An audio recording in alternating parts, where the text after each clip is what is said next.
Bismillahirrahmanirrahim. Assalamualaikum warahmatullahi wabarakatuh.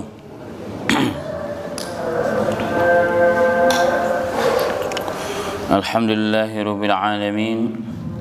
Wassalatu wassalamu ala asyrafil anbiya'i wal mursalin wa ala alihi wa ashabihi at-tayyibin wa tahirin wa man sanna bisunatihi ila yaumiddin.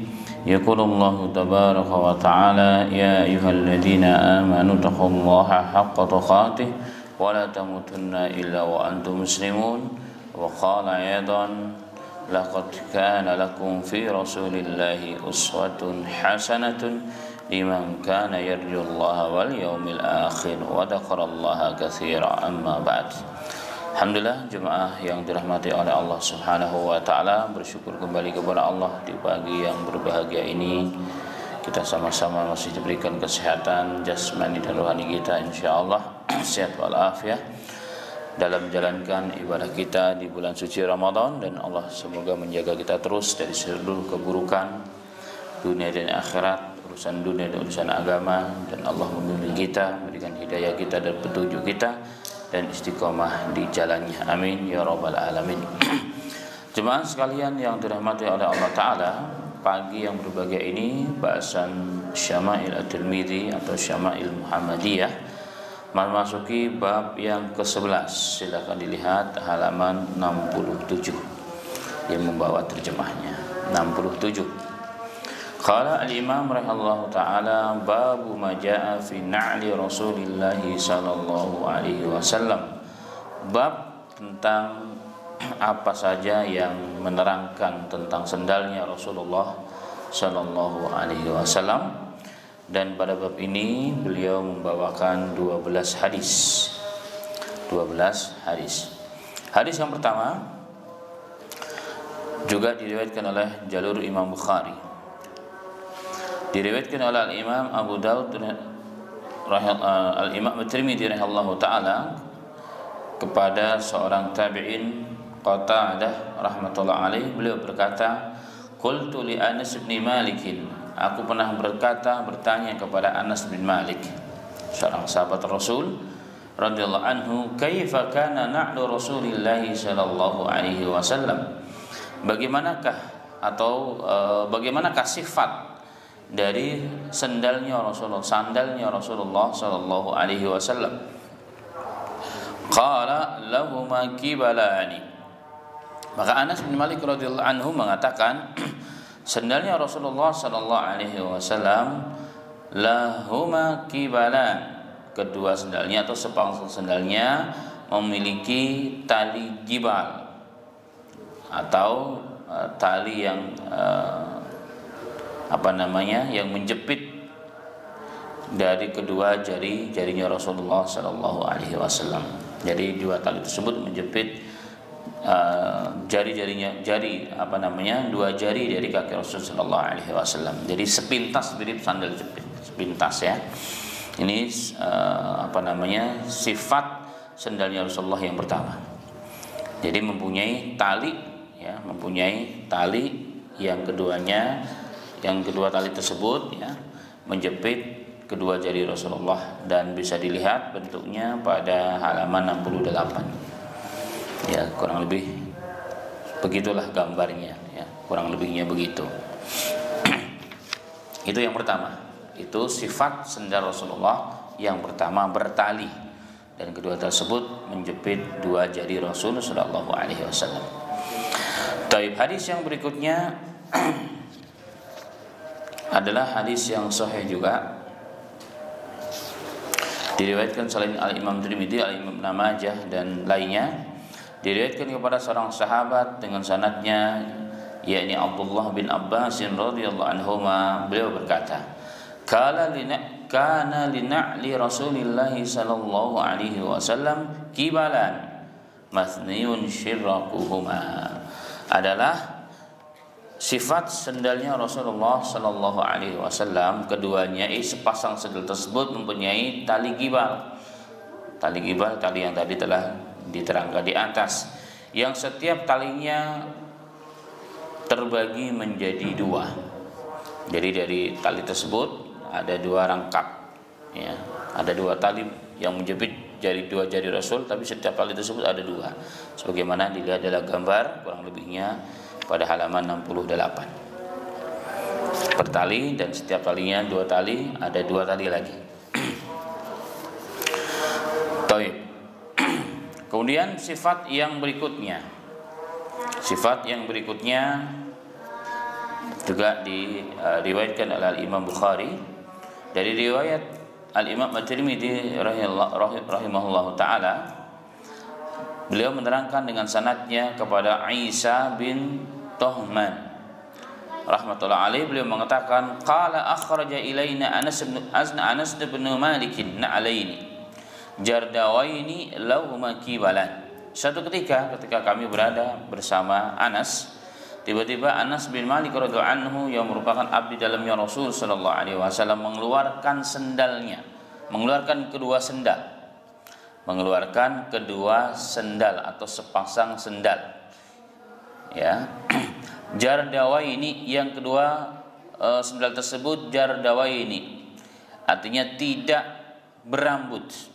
Karena memang sendalnya Rasulullah terbuat dari kulit berarti, dan sendalnya Rasulullah tidak berambut, berarti bersih. Lahuma kibalan, dan sepasang sendal tersebut mempunyai tali kibal. Faqala fahaddatsani Tsabitun ba'd an Anas annahuma kanata na'lai Nabi sallallahu alaihi wasallam. Kemudian Tsabit menceritakan kepadaku dari Anas bahwa dua sandal atau sepasang sendal tersebut sesungguhnya adalah milik Nabi Muhammad sallallahu alaihi wasallam. Nah, pada hadis ini inilah sifat yang ketiga. Sifat yang ketiga dan keempat, ya. Sifat ketiga dan keempat berarti Rasulullah yang pertama sendalnya punya 2 tali yang menjepit 2 jari Rasul. Kemudian setiap tali tersebut ada 2. Dan yang ketiga, sendal Rasulullah SAW terbuat dari kulit. Tali tersebut dari kulit dan kulitnya tidak berbulu.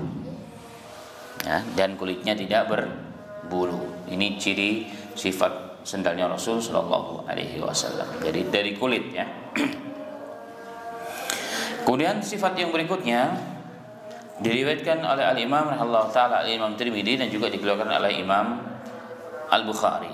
Dari jalur Imam Tirmidzi dalam kitab ini diriwayatkan dengan sanadnya kepada Ubaid bin Juraij rahmatullah alaihi annahu qala li Ibnu Umar. Ini Ubaid bin Juraij berkata kepada Abdullah bin Umar. Abdullah bin Umar kita paham anaknya Umar, dan dia seorang sahabat Nabi. Sahabat Nabi yang mendampingi Rasulullah SAW ketika Rasulullah masih hidup. Dia masih muda. Ini Abdullah bin Umar.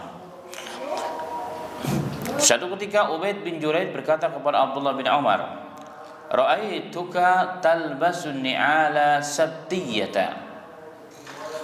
Qala inni ra'aitu Rasulullah sallallahu alaihi wasallam yalbasun ni'ala allati laysa fiha sya'run wa yatawaddau fiha wa ana uhibbu an albasaha. Subhanallah.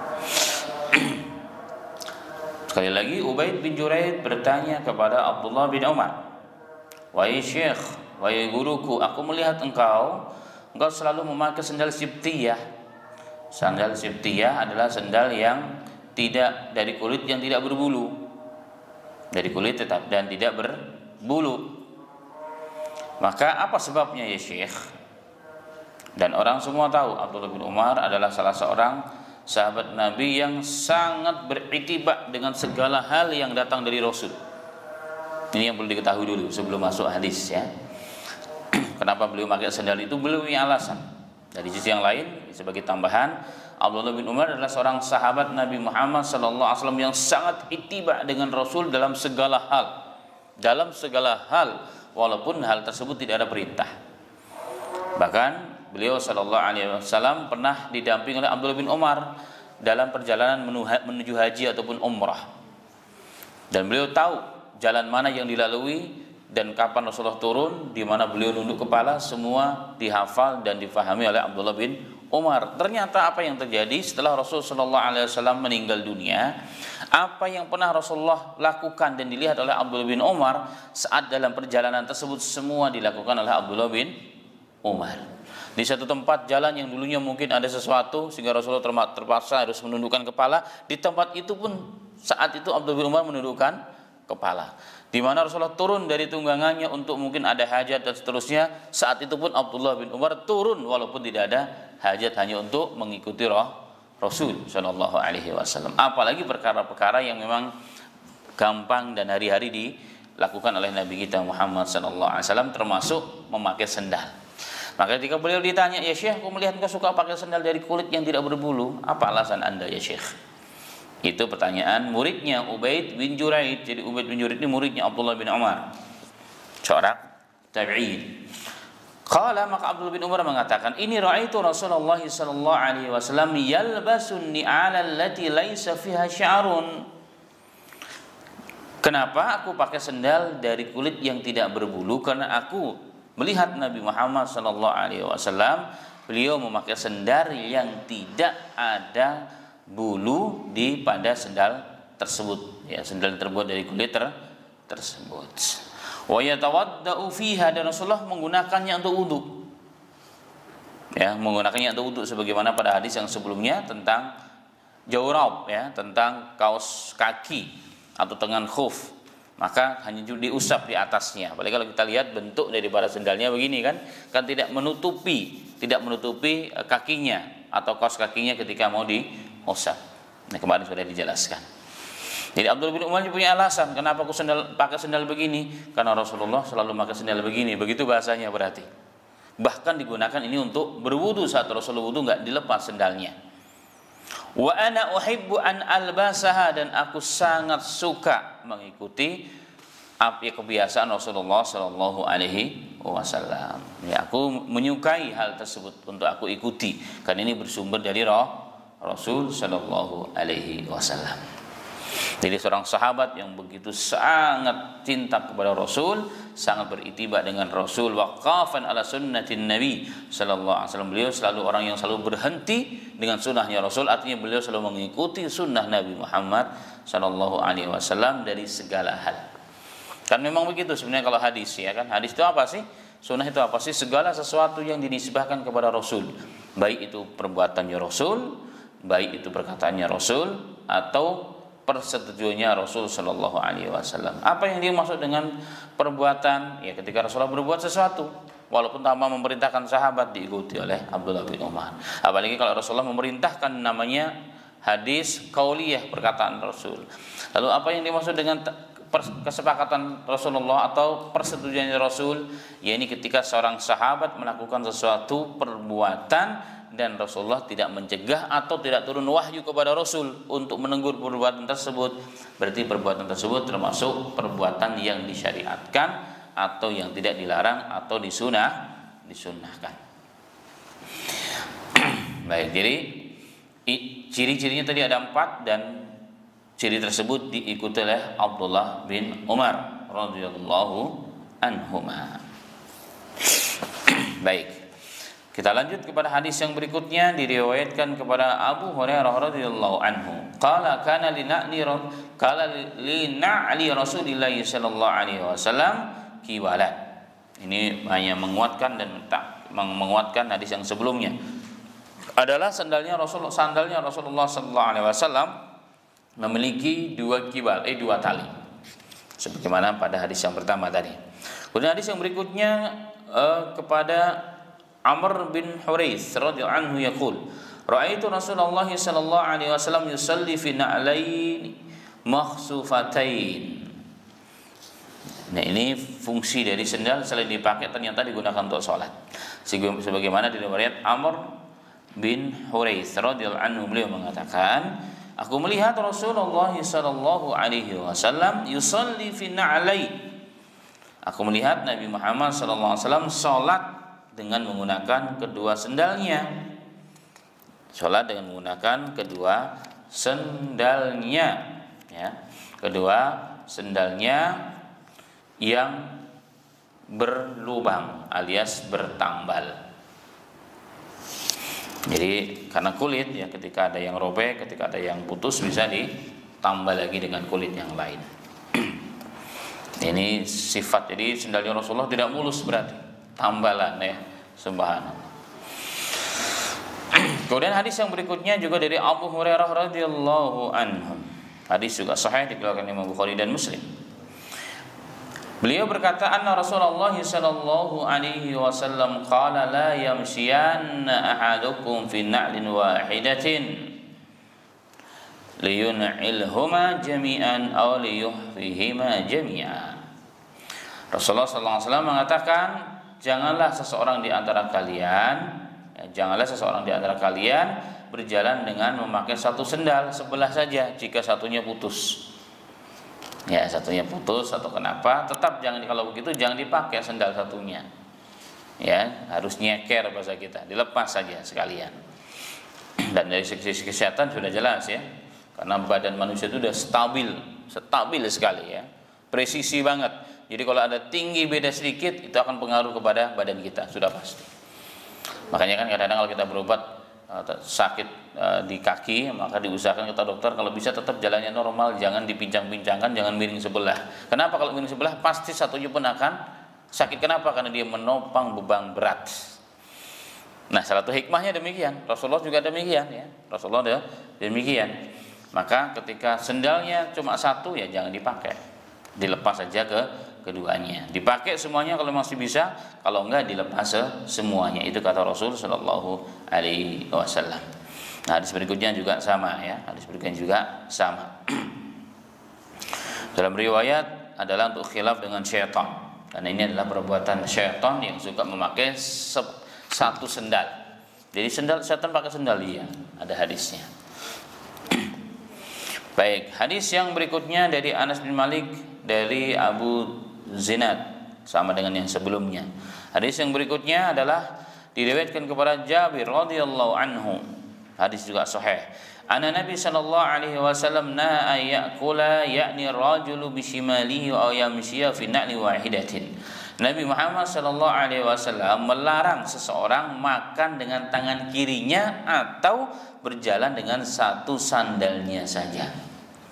Ini larangan. Larangan itu asalnya adalah tahrim, adalah haram. Al-aslu fin nahyi haram at-tahrim. Asal dari larangan Rasulullah itu atau Quran atau hadis adalah haram. Kenapa kita dilarang makan dengan tangan kiri? Karena makan tangan kiri adalah perbuatan syaitan, sehingga ulama mengatakan perbuatan kita dosa. Jadi makan dengan tangan kiri, minum dengan tangan kiri itu dosa. Walaupun makan minumannya halal ya, memang asalnya halal, tapi perbuatan kita dosa. Karena mirip dengan perbuatan syaitan, dan kita disuruh untuk khilaf dengan perbuatan syaitan atau kebiasaan syaitan. Termasuk juga dilarang oleh Rasulullah untuk berjalan dengan satu sendal saja, satu sisi saja, karena itu tasyabuh dengan perbuatan syaitan. Baik, hadis yang berikutnya juga diriwayatkan selain oleh Imam Tirmidzi, oleh Imam Al-Bukhari. Kalau Imam Tirmidzi dia jadi Jarul Anas, kalau Imam Bukhari jadi Imam Tirmidzi dari Jarul Abu Hurairah, dari Imam Bukhari dari Jarul Anas bin Malik radhiyallahu anhu. Dari Jarul Al-Imam Tirmidzi diriwayatkan dengan sanadnya kepada Abu Hurairah radhiyallahu anhu bahwasanya Nabi Muhammad sallallahu alaihi wasallam qala idzan ta'ala ahadukum falyabda bil yamin. Apabila seseorang di antara kalian ingin memakai sendal, maka mulailah dari sebelah kanan. Jadi ada contoh, ini adab cara memakai sendal. Kalau tadi awal-awal adalah ciri sifat sendalnya Rasul ya. Kemudian diterangkan tentang bagaimana itibanya sahabat kepada sunnah sendal bahkan ya kan. Kemudian ada larangan ya. Ada larangan tidak boleh memakai sendal satu saja begitu. Kemudian di sini adab cara memakai sendalnya juga diajarkan oleh Rasulullah. Maka Rasulullah mengatakan, apabila seseorang di antara kalian ingin memakai sendal, maka mulailah dari sebelah kanan. Kanan dulu yang dipakai, ya, kanan dulu yang dipakai. Ada yang mengatakan injak dulu yang kiri baru masuk yang kanan. Tapi intinya yang dimasukkan kaki pertama kali ke dalam sendal adalah sebelah kanan. Jika kita lakukan pakai sendal saja dapat pahala kita. Subhanahu membawa kita kepada surga, meninggalkan derajat kita di sisi Allah Subhanahu wa taala. Kemudian yang kedua, Rasulullah mengatakan wa idza naza'a falyabda bishimalin. Tetapi kalau melepas maka mulailah dari sebelah kiri. Memakai sebelah kanan, melepas sebelah kiri. Faltakunil yumna awwaluhuma tun'alu wa akhiruhuma tunza. Dan jadikanlah sebelah kanan awal untuk memakai dan sebelah kiri untuk dilepas atau saat melepas. Itu kata Nabi Muhammad sallallahu alaihi wasallam. Baik, kemudian hadis yang berikutnya. Hadis yang berikutnya diriwayatkan kepada Ibunda Aisyah radhiyallahu anha dengan sanad oleh Imam At-Tirmidzi. Beliau mengatakan qalat, Ibunda Aisyah berkata, kana Rasulullah sallallahu alaihi wasallam yuhibbul tayammuna mastata'a fi tarjulihi wa tanaulihi wa tuhurihi. Aisyah radhiyallahu anha mengatakan adalah Nabi Muhammad sallallahu alaihi wasallam menyukai, berarti mengistihbabkan, ya, selalu memulai sebelah kanan untuk sesuatu yang baik, termasuk bersisir ya kemarin, kemudian memakai sendal dan dalam bersuci, semua dimulai dari kanan. Atau apa saja hal-hal yang baik, termasuk pakai baju sebelah kanan. Ini pakai baju pun harus mulai diajar dari semenjak dia masih kecil. Kita yang punya anak dari kecil kita mulai, ya kan, dari memakaikan pun, kita yang memakaikan pun kita ajari sebelah kanan. Sebelah kanan dulu baru sebelah kiri. Ketika melepas juga demikian. Pakai pampers juga demikian, yang baru baby baru lahir itu kan ada dua ininya nih, perkatnya. Sebelah kiri dulu bukanya sampai sebegitu. Memakainya sebelah kanan. Supaya apa? Supaya bernilai pahala dan surga. Dan mengangkat derajat kita di sisi Allah Subhanahu wa taala. Ini hal-hal sepele, kecil, subhanallah. Tapi kalau kita jalankan dan dalam kehidupan kita, ini semua merubah perbuatan yang biasa menjadi ladang pahala dan surganya Allah Subhanahu wa taala. Itulah Islam, bermakna universal atau syumul, ya, mencakup segala urusan. Termasuk urusan sendal pun ada aturannya, ada sunnahnya. Subhanallah. Luar biasa. Jadi sendal itu memang sendal, perkara remeh-temeh, sepintas dalam kehidupan manusia, tetapi ia adalah bagian dari agama. Ia adalah bagian dari agama, maka sayang kalau kita lewatkan begitu saja, ya kan? Padahal kita bisa dapat pahala dari situ. Dan nanti keluar dari masjid, ya, keluar dari masjid sebelah kiri, masuk sebelah kanan, masuk ke WC sebelah kiri, keluar sebelah kanan. Masuk rumah sebelah kanan, keluar sebelah kiri kalau rumah.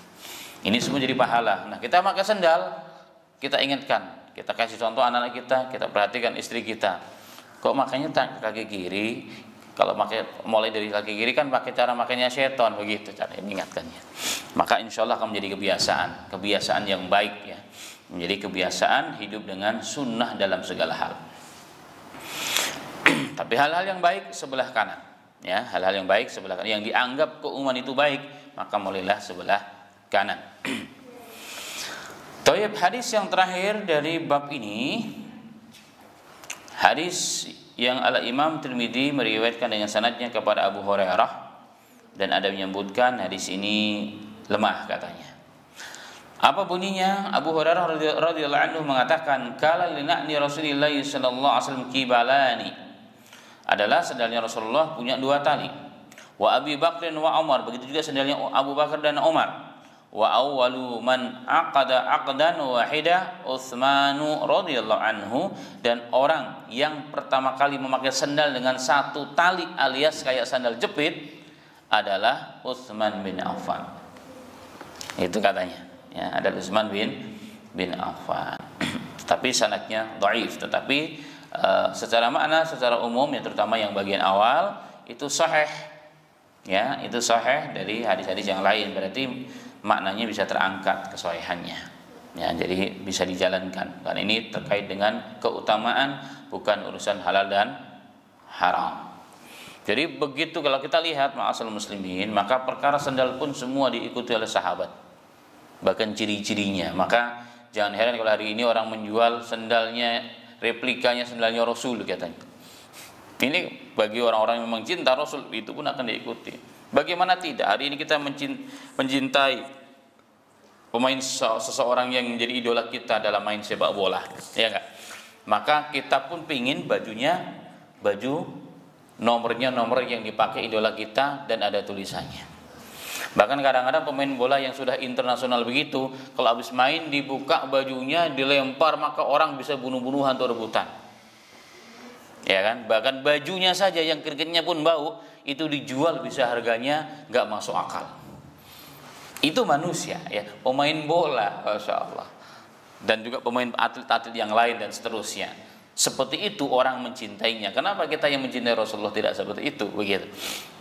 Tidak seperti itu. Selalu mengaitkan ini adalah kebiasaan, ini adalah adat dan seterusnya. Padahal kalau kita niatnya untuk ittiba Rasulullah, semua akan berubah menjadi pahala, surga, kemuliaan, barokah di sisi Allah Subhanahu wa taala. Abdullah bin Umar adalah contoh terbaik dalam hal ini.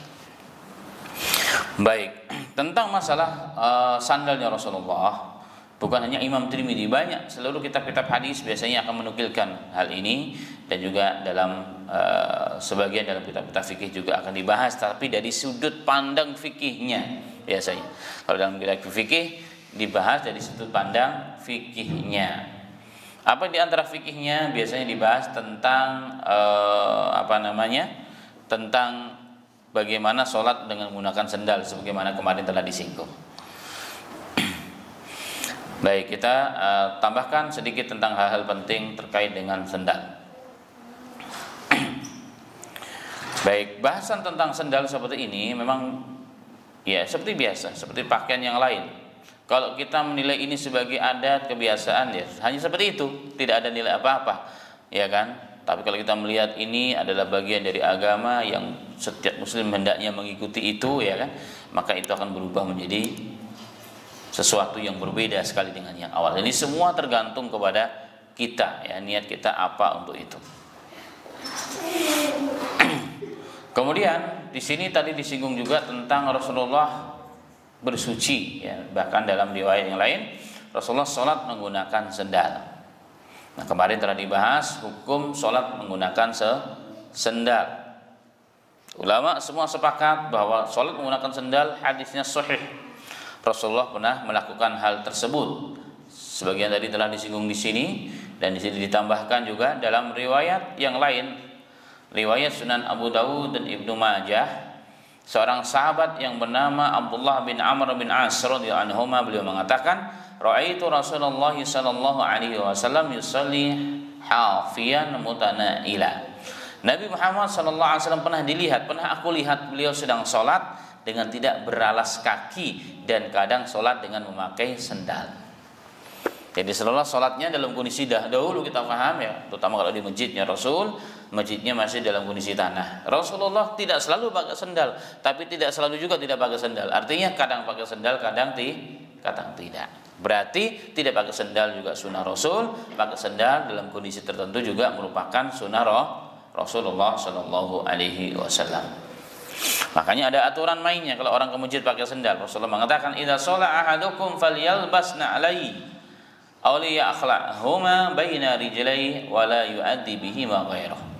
Dalam hadis yang sahih riwayat Ibnu Hibban dan Ibnu Uzaimah, Rasulullah mengatakan, apabila salah seorang di antara kalian sholat, maka gunakanlah kedua sendalnya. Pakai sendalnya enggak apa-apa. Ya, pakai sendalnya. Kalau enggak, lepas keduanya dan letakkan sendal tersebut di antara dua kaki kita. Jangan taruh di depan kita mengganggu orang atau samping kita, kasihan kanan kiri kita, tapi letakkan di antara dua kaki kita, ya kan? Di antara dua kaki kita. Ini terasa betul, ya. Dalam kondisi sholat nanti kayak hari raya yang mungkin sampai ke jalan-jalan begitu kan? Nah, itu caranya, ada sunahnya. Kalau kita pakai sendal, jangan diletakkan di tempat yang orang akan terganggu. Mungkin di samping kita ditutup oleh sajadah, ketika teman kita sujud miring dia, kenapa? Gara-gara satunya ada sendalnya, atau mengganggu orang lain. Kalau mau supaya aman, tetap mungkin sendal kita karena hari raya kita belinya mahal begitu kan, sendal kulit asli dari Amerika kulitnya, mungkin harganya sampai ratusan atau jutaan begitu. Takut hilang, letakkan di antara dua sendal kita, di antara dua kaki kita. Kalau digelar pakai sajadah jadi ketutup ya. Nah, begitu caranya. Itu kata Nabi Muhammad SAW, yang mau membawa sendal diletakkan sendalnya. Dan ada kalimat Rasulullah penting di sini, wala yu'addi bihi ma ghairuh. Jangan sampai dengan kedua itu nggak boleh. Itulah Islam subhanallah. Sampai sebegitunya urusan sendal pun jangan sampai mengganggu orang lain. Ini urusan sendal ini. Apalagi yang lebih besar dari urusan sendal ya. Parkir mobil contohnya ya kan, membangun rumah. Terus apa saja yang kita lakukan jangan sampai mengganggu orang lain. Orang sendal aja ada aturannya dalam Islam. Masya Allah, luar biasa. Sallallahu alaihi wasallam. Bahkan ada hadis yang menyatakan kita disuruh pakai sendal untuk berbeda dengan Yahudi dan Nasara. Jadi zamannya Rasulullah dahulu, orang Yahudi itu orang yang berlebihan dalam beragama, ifrat dan tafrid, berlebihan banget. Pokoknya kalau namanya sholat nggak boleh sama sekali pakai sendal. Tapi orang-orang Yahud secara khusus ini ya di sini ya. Maka Rasulullah SAW mengatakan khaliful yahuda fa innahum la yusalluna fi ni'alihim wala khifafihim. Berbedalah kalian dengan orang Yahud karena mereka tidak mau sama sekali sholat dengan menggunakan sendal dan khuf mereka. Maka pakai sengaja untuk khilaf. Nah, dalam ini perintah Rasul. Ini berarti sifatnya kondisional. Ya, sifatnya lihat kondisinya. Dalam kondisi tertentu kita harus khilaf dengan mereka. Ya, pakai sendal. Lalu apa maksud makna hadis ini? Apa maksud daripada hadis ini? Nah, sebagian ulama mengatakan bahwa perintah Rasulullah SAW dalam bab ini, dalam bab pakai sendal untuk berbeda dengan Yahud, ada perintah syariah, perintah agama. Tetapi tidak selalu demikian. Artinya bersifat kondisional. Ya, bersifat kondisional, dan itulah prakteknya Rasulullah. Makanya tadi ada hadis Rasulullah terkadang sholat pakai sendal, terkadang tidak pakai sendal. Ini berbeda ya, karena orang Yahud orang-orang yang berlebihan sekali. Bahkan ada satu riwayat asar kepada Abdullah bin Mas'ud, di mana beliau berada di satu majelis yang sedang diiqamati shalah, dan saat itu yang mau menjadi imam adalah Abu Musa al-Asy'ari. Kita tahu Abu Musa al-Asy'ari adalah orang yang paling dicintai Rasulullah bacaannya, karena mirip betul dengan Rasul bacaannya. Ya, mirip betul jadi dengan Rasul. Itulah Abu Musa al-Asy'ari, dan beliau menjadi imam tarawih di zaman Abu Umar bin Khattab, dikumpulkan jadi satu imam. Ini adalah Abu Musa, orang yang luar biasa ya kedudukannya dalam Islam. Bahkan Rasulullah pernah mensifati bacaannya ya.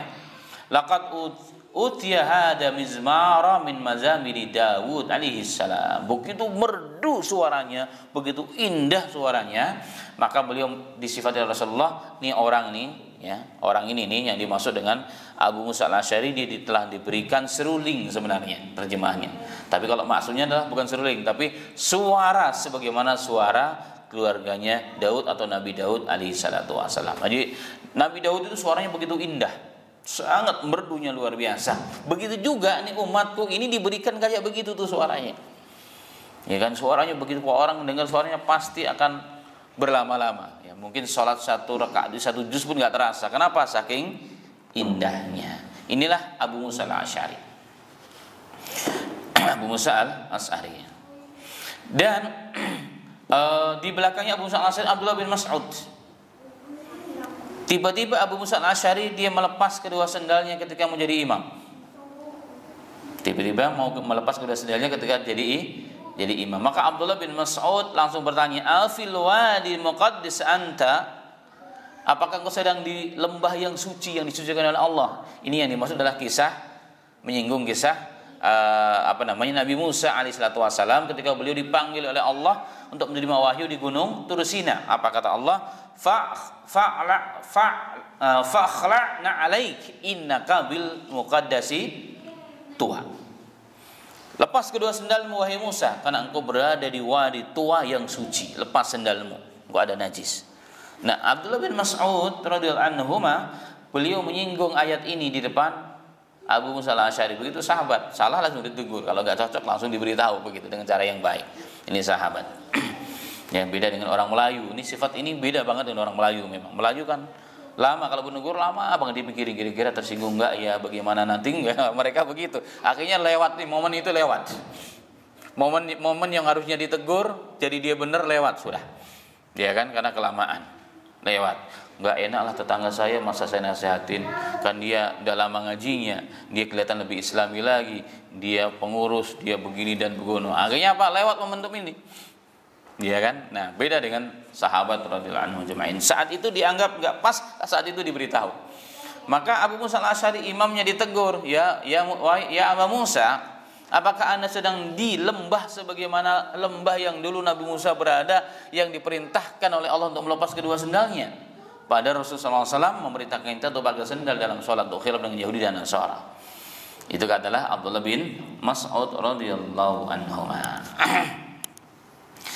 Ini adalah pertanyaan yang nggak perlu dijawab sebenarnya. Ingkar ya, ingkar. Artinya apa? Dalam kondisi tertentu kan hendaknya kamu sholat dengan, walaupun kamu jadi imam, sholat dengan kedua sendal. Sebagaimana juga contoh Nabi kita Muhammad Sallallahu Alaihi Wasallam. Artinya hal ini penting dilakukan, tetapi dengan catatan. Sholat pakai sendal dengan catatan. Yang pertama harus tahir. Sendal itu kita pastikan suci dari najis. Suci dari najis, ya, bukan dari debu. Suci dari najis, itu yang pertama. Apa dalilnya? Dalilnya banyak. Di antaranya Rasulullah SAW satu ketika sedang sholat di Masjid Nabawi, tiba-tiba Rasulullah melepas kedua sendalnya. Maka dilihat oleh sahabat, maka sahabat semua pun melepas sendal-sendal mereka. Setelah selesai sholat, Rasulullah berbalik badan, ya. Assalamualaikum langsung berbalik badan. Itu sering Rasulullah lakukan. Habis sholat langsung nyampaikan ilmu, ya kan? Nyampaikan ilmu. Ditanya, kenapa kalian tadi melepas sendal aku semua? Karena Rasulullah tahu apa yang dilakukan oleh sahabat di belakang. Karena Rasulullah punya tanda ya di sini, sebagaimana kemarin pernah dibahas. Kenapa kalian melepas sendal-sendal kalian? Maka jawab mereka, karena kami melihat engkau melepas sendal ya Rasulullah dalam sholat. Maka apa yang kami lihat kami lakukan. Maka Rasulullah mengatakan, oh kalau itu memang aku melepas sendal bukan karena aku nggak mau pakai sendal asalnya, tapi diberitahukan oleh Jibril bahwa di salah satu sendalku ada najisnya, maka harus aku lepas. Maka Rasulullah mengatakan, kalau kalian nanti masuk ke masjid lain kali ada merasa ada najis, maka gosokkanlah sendal kalian 3 kali ke tanah, maka akan menjadi suci dan boleh kalian gunakan untuk sholat. Nah, dari hadis ini menunjukkan bahwa pakai sendal sunnah jika dipastikan sendalnya dalam kondisi suci, artinya tidak ada najisnya, ya, tidak ada najisnya. Dan yang kedua kata ulama, sifatnya kondisional. Artinya begini, kalau Rasulullah sholat dahulu pakai sendal, memang beliau sholatnya di luar, di atas tanah, di atas batang syara, atau dalam masjid yang masih terbuat dari tanah campur pasir, campur kerikil, ya kan? Maka Rasulullah pakai sendal. Maka ulama mengatakan pada hari ini kalau itu lakukan di masjid-masjid yang sudah digelar, yang sudah dibentangkan karpet-karpet yang indah, ya, yang kayak begini, maka itu akan menjadi masalah baru. Itu akan menjadi masalah baru. Jadi dulu pernah ada beberapa riwayat diceritakan di Masjid Nabawi, di Masjid Mekah itu ada orang-orang yang baru belajar Islam lagi semangat-semangatnya bahwa sunnah sholat itu pakai sendal. Mereka dengan sengaja pakai sendal ke dalam masjid. Apa yang terjadi? Akhirnya membuat keributan. Nah, ini enggak pas. Ini tidak pas. Yang ketiga, ya saya tambahkan, dilihat kondisinya. Kalau seandainya kita amalkan itu jadi fitnah, jangan dilakukan dulu. Kalau mau silahkan, ketika kita sholat sendirian di rumah, siapkan sendal khusus walaupun cuma sekali untuk sholat dengan sendal. Ya, dengan sendal, terutama ketika tidak pakai tidak pakai karpet dan seterusnya. Nah, ini catatan bagi orang yang mengamalkan sholat sendal bersama sendalnya Rasul, seperti hanya perintah Rasul Shallallahu Alaihi Wasallam. Dipastikan kesuciannya dari najis. Yang kedua dilihat kondisinya, ya, artinya layaklah untuk pakai sendal. Sedang kalau pakai karpet begini kan nggak pas. Ya, pasti orang akan marah. Udah susah-susah belinya, ya kan, jaga kebersihannya, malah orang datang tiba-tiba pakai sendal, ya kan. Mending kalau sendalnya diambil khusus dari tas. Ini enggak, yang kita pakai dari luar masuk ke dalam masjid. Ini akan jadi masalah baru, fitnahnya lebih besar, ya, gara-gara sunnah itu, maka fitnahnya jadi besar sehingga kebaikan yang lain akan tertutupi, dan itu yang harus kita hindari. Demikian ya sedikit tambahan kita tentang bab sendalnya Rasulullah Sallallahu Alaihi Wasallam.